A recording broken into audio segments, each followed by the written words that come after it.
कपिला गाय और कुम्हारिन की बेटी। एक था कुम्हार और एक थी कुम्हारिन। उनकी एक 2 साल की बच्ची थी। तो एक दिन कुम्हार ने कुम्हारिन से कहा, आज हम लोग कुम्हारी के लिए जंगल में मिट्टी लाने जाएंगे। उस पर कुम्हारिन ने कहा, हाँ जी चलेंगे। तो कुम्हार ने हाथ में फावड़ा पकड़ा और वह चला जंगल की ओर। कुम्हारिन ने क्या किया कि बच्ची को गोद में लिया, टोकरी हाथ में पकड़ी और चली कुम्हार के पीछे जंगल में। तो जंगल में जाकर कुम्हार ने अच्छी सी जमीन देखकर फावड़े से उसे खोदा और बहुत सारी मिट्टी निकाली। उस मिट्टी को कुम्हारिन ने टोकरी में भरा और सिर पर रख लिया। सिर पर टोकरी रखी तो वह नीचे झुककर बच्ची को गोद में उठा नहीं सकी। उसने कुम्हार से कहा, अजी थोड़ा बच्ची को उठाकर मेरी गोद में रखो। इस पर कुम्हार एकदम भड़का, कहने लगा, तुम इस बच्ची को घर लाओ या इस मिट्टी को, तुम घर आ जाओ या इधर ही रहो, मुझे उससे कोई मतलब नहीं। कुम्हार तिलमिलाकर पत्नी और बच्ची को वही जंगल में छोड़कर चला गया। उसके जाने के बाद कुम्हारिन ने सोचा, यदि वह मिट्टी की टोकरी घर लेकर नहीं गई तो कुम्हार उसे पीटेगा। तो उसने क्या किया कि उस बच्ची को वहीं छोड़कर वह मिट्टी की टोकरी सिर पर लेकर घर चली गई। उसके पीछे अकेले उस जंगल में वह बच्ची घबरा गई और आ करके रोने लगी। लेकिन उसका रोना सुनने के लिए कौन था उस जंगल में। वह रोती चली गई। शाम हो गई। बच्ची डर से अब ज्यादा ऊंचे स्वर में रोने लगी। तो उस ओर से भगवान की कपिला गाय जा रही थी। उसका रोना उनके कानों पर पड़ गया। इस घने जंगल में बच्चे की रोने की आवाज। उन्हें आश्चर्य हुआ। आवाज का सुराग लेकर वे ढूंढते वहां पहुंच गए। तो उन्होंने देखा कि एक छोटी सी बच्ची अकेले जमीन पर बैठकर जोर जोर से रो रही है। वह दृश्य देखकर उनका दिल करुणा से भर गया। अरे, किस निर्दयी ने इस छोटी सी बालिका को इस जंगल में छोड़ा है। शायद कोई पत्थर दिल ही होगा। सभी गायों ने बड़े प्यार से उस बच्ची को चाटा। उस झुंड में एक गाय दुधारू थी, तो उसने बच्ची को अपना दूध पिलाया। पेट भरने से और गायों के प्यार से चाटने से बच्ची का रोना थम गया। वह खेलने लगी। तब गाय उसे वहां छोड़कर अपने गोद में गई। सुबह फिर बच्ची के पास आकर उन गायों ने उसे प्यार किया, दूध पिलाया। फिर शाम हो आई। शाम को वे वापस वहां आ गईं।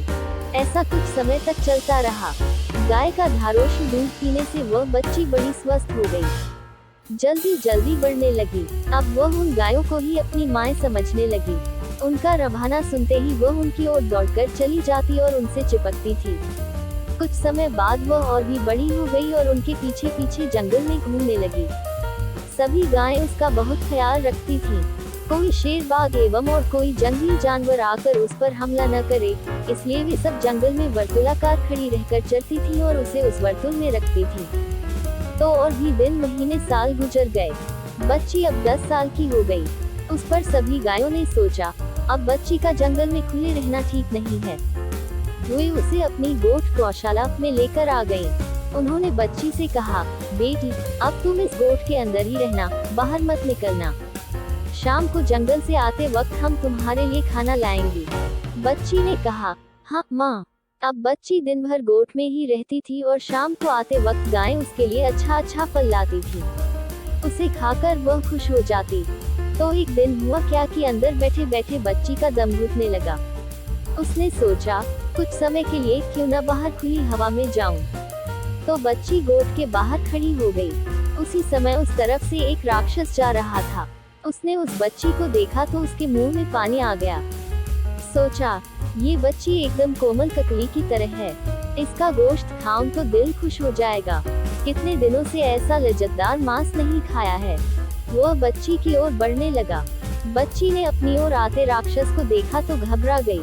दौड़कर गोट के अंदर चली गई और उसने दरवाजा बंद कर लिया। तब राक्षस क्रोधित हो गया।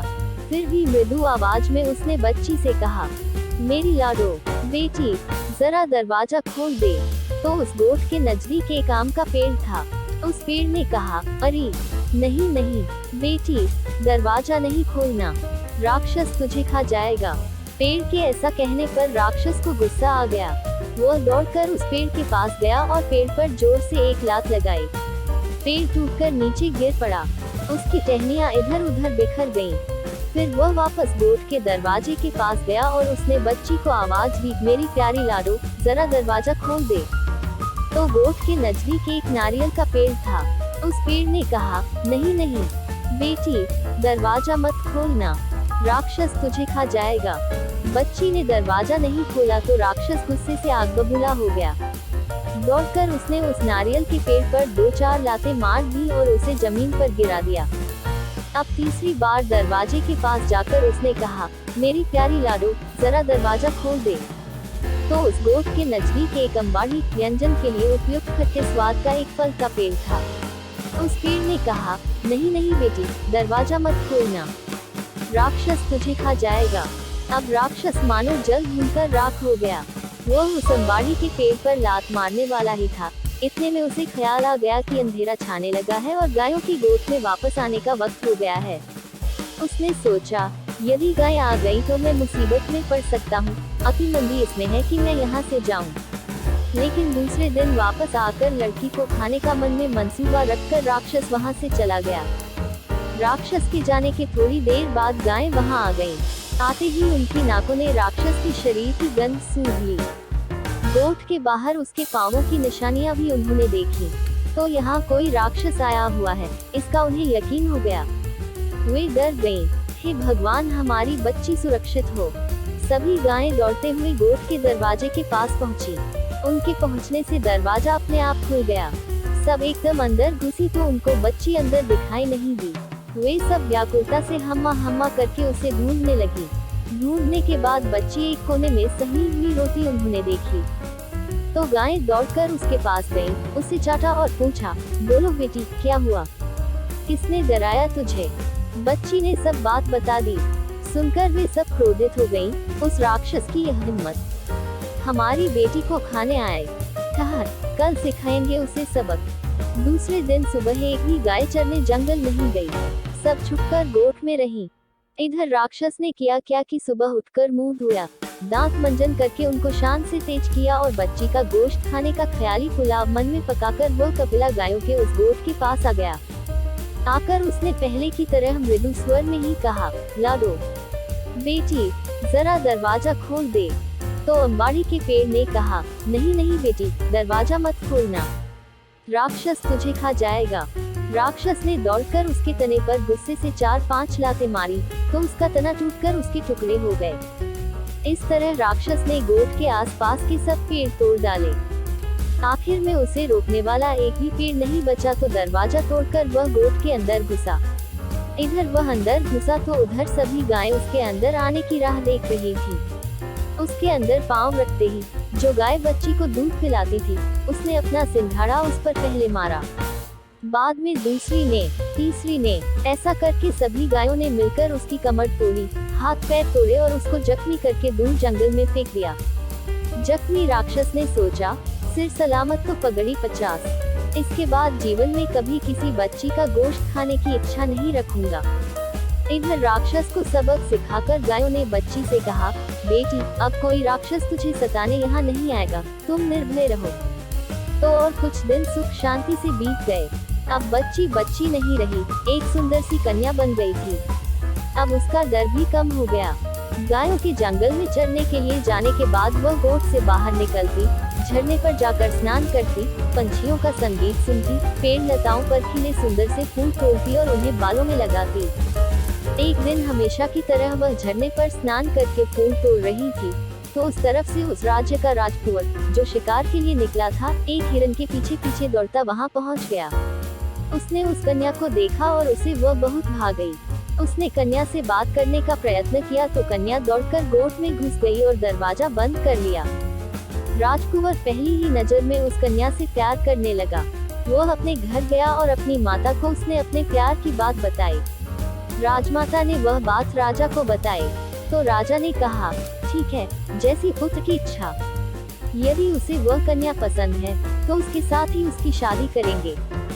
राजा ने तुरंत प्रधान को आदेश दिया कि कुछ सिपाही साथ में लेकर उस वन में जाओ और उस कन्या को राजमहल में लेकर आओ। राजा के आदेशानुसार प्रधान कुछ सिपाही साथ में लेकर गया और कन्या को साथ में लेकर राजमहल आ गया। कन्या की सुंदरता देखकर राजा और रानी दोनों ही प्रभावित हो गए। अपने पुत्र की पसंद की उन्होंने प्रशंसा की।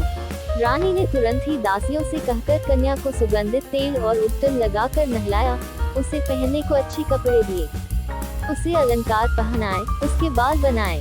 अब कन्या इस वेश में पहले से भी सुंदर दिखने लगी, जैसे वह स्वर्ग की अप्सरा हो। कुछ दिन तक रानी माँ ने उसे अपनी देखभाल में राजघराने की रस्में और रिवाज की शिक्षा दी। जब वह पूरी तरह राजघराने की बहू बनने योग्य हुई तो राजकुंवर और उसका बड़ी धूमधाम से विवाह किया। तो वह कुम्हार की लड़की अब राजा की बहू बन गई। उसके पास अब सारा सुख चैन था। पहनने के लिए अच्छे वस्त्र थे, हीरे जवाहरात थे, नौकर चाकर थे, प्यार करने वाला पति और सास ससुर थे, लेकिन वह खुश नहीं थी। उसे अपनी गौ माताओं की बहुत याद आती थी, इसलिए सारा सुख होते हुए भी वह दुखी थी। राजकुंवर के ध्यान में वह बात आ गई। उसने उसे पूछा, तुम्हें क्या दैख है, क्यों तुम ऐसी गुमसुम बैठती हो? उसने कहा, मुझे मेरी माताओं के पास लेकर चलो। राजकुंवर ने पूछा, कौन है तुम्हारी माता? मेरी माताएं हैं गौएं, गायें। राजकुमार चकित हो गया। उस पर कन्या ने उसे सारी कथा सुनाई। सुनकर उसने कहा, ठीक है, मैं तुम्हें तुम्हारी माताओं के पास लेकर चलता हूँ। दूसरे ही दिन राजकुमार कन्या को, यानी अपनी पत्नी को उस जंगल में लेकर गया तो कन्या को देखकर सब गायें दौड़कर उसके पास आ गईं। कन्या भी दौड़कर उनके गले चिपक गई। गायों ने उसे ममता से चाटा, कन्या ने भी उन्हें प्यार से सहलाया। जिस कपिला गाय ने उसे अपना दूध पिलाया था, उससे तो वह बहुत देर तक चिपककर सिसकने लगी। कुछ देर के बाद गाय उठकर जंगल में चली गई और राजकुंवर अपनी पत्नी को लेकर राजमहल वापस आ गया। आते वक्त उसने एक काम किया, अपने सिपाहियों को वहां का गोठ तोड़ने का आदेश दिया।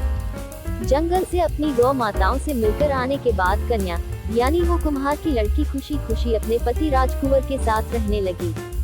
वह बहुत साल तक जीवित रही। उसके कई पुत्र पौत्र हो गए।